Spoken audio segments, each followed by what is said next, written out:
Bonjour les amis. Sam et moi, nous nous préparons à partir en vacances. Pour garder le contact avec nos amis, on note leur adresse sur un petit carnet et on leur enverra une carte postale. C'est toujours sympa de recevoir du courrier.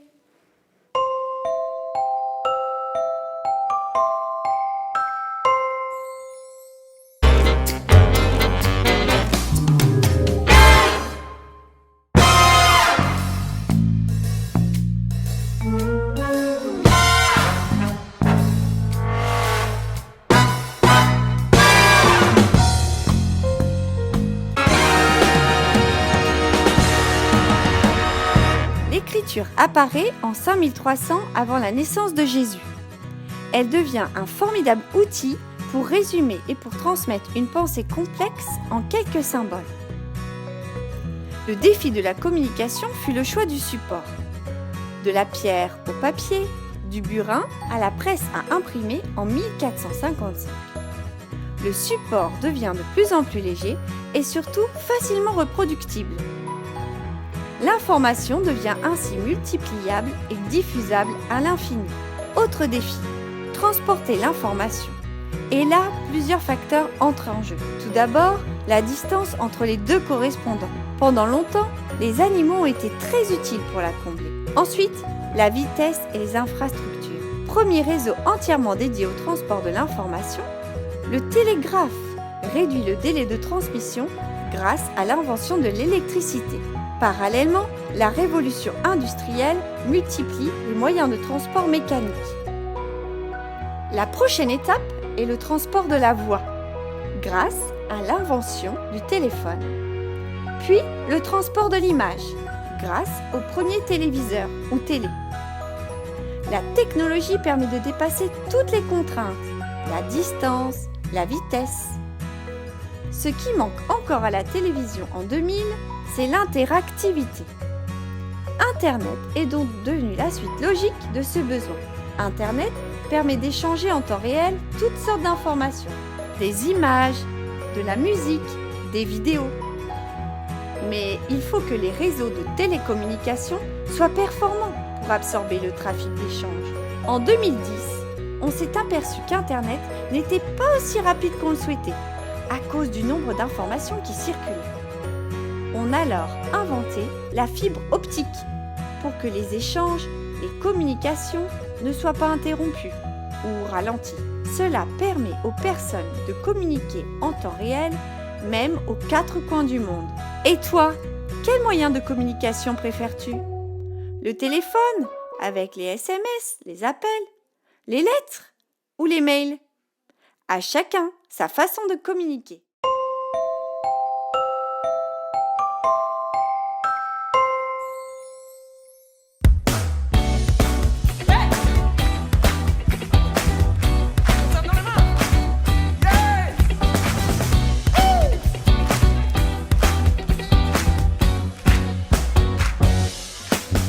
Connecte-toi à Jésus, tu peux tout lui raconter. Connecte-toi à Jésus, il est prêt à t'écouter. Approche-toi de lui, il veut te rencontrer. Il est près de toi, même si tu ne le vois pas.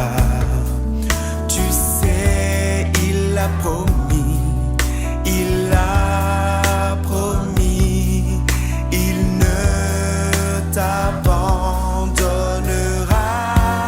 jamais. Connecte-toi à Jésus, oui tu peux tout lui raconter. Connecte-toi à Jésus, il est prêt à t'écouter. Quand tu viens près de lui, tu trouveras la vie. Écoute sa voix, il guidera tes pas. La prière est puissante, elle est puissante pour désarmer tous tes ennemis. Connecte-toi à Jésus,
mince, j'ai raté le message d'Anne. Ah, elle m'a envoyé ce message il y a 3 heures. Oh mince.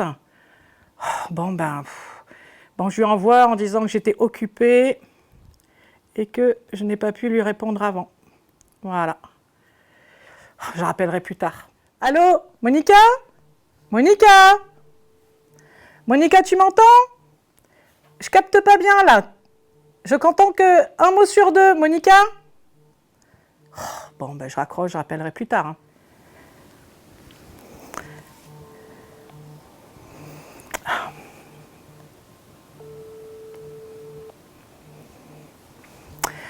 Ah, encore sa messagerie. Allô, oui, Séverine ? Oui, c'est mon 18e message là. Oui, c'était pour savoir où tu étais, ce que tu faisais. Voilà, moi je suis en vacances et je me suis dit qu'on aurait peut-être pu se voir. Bon, j'espère que tu vas bien. Salut.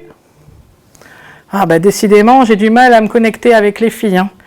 Pendant les vacances, on est parti à droite, à gauche. Je pense que je vais leur écrire une carte postale, ça sera plus facile. Par contre, les enfants, je peux vous dire qu'il n'y a pas de problème de connexion avec Dieu. Parce que lui, il est toujours là. Il nous entend toujours. Qu'on soit en vacances, qu'on soit à la montagne, à la mer, qu'il y ait du réseau ou pas, pour Dieu, ce n'est pas un problème. Il entend toujours nos prières et on peut lui parler. Mais je vous invite beaucoup aussi à vous connecter avec lui tous les jours. Voilà, ne pas attendre d'être dans la difficulté ou d'avoir un temps où vous êtes tranquille pour lui parler, mais de prendre l'habitude, même pendant les vacances, de vous connecter à Dieu tous les jours. Il vous entendra, il vous répondra et il sera présent à vos côtés, même pendant les vacances. Bonnes vacances!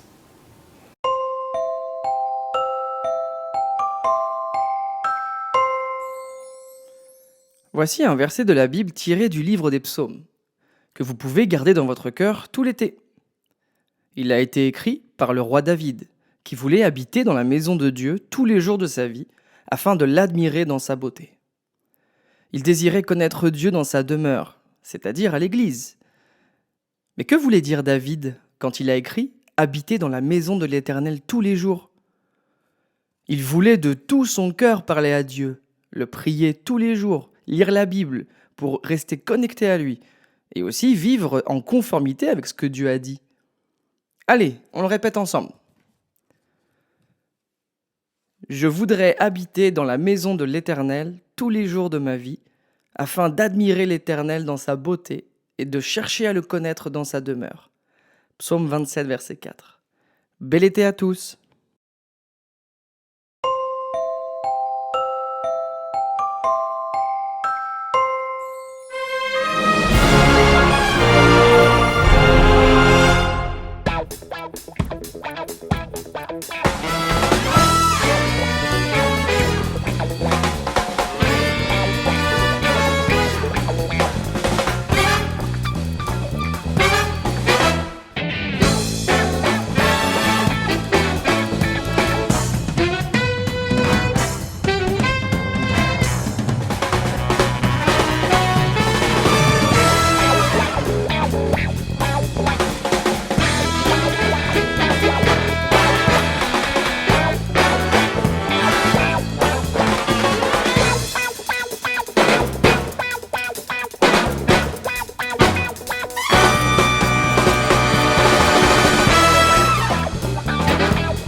transition vers le récit. Prise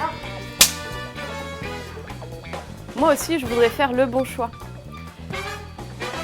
Et voilà, ça va faire ça. Capsule 13, transition vers le verset. Prise 1. Oh zut. Il nous faudra des tuyaux. L'ouvrier qui s'occupera des tuyaux, c'est... On peut couper.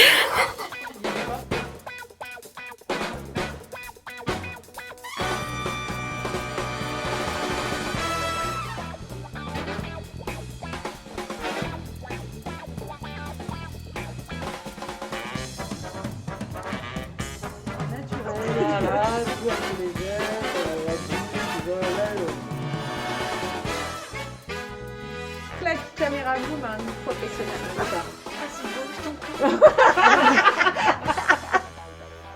Tout ce que Dieu fait est parfait.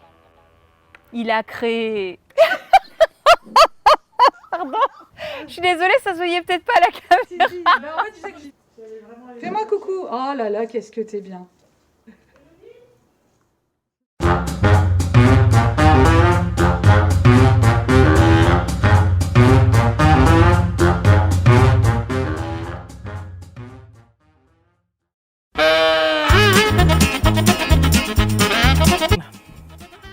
Je vais remettre dans le truc.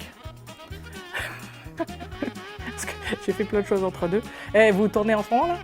Oui, comme ça, on est super naturel, là. Le sourire est magnifique. C'est ça.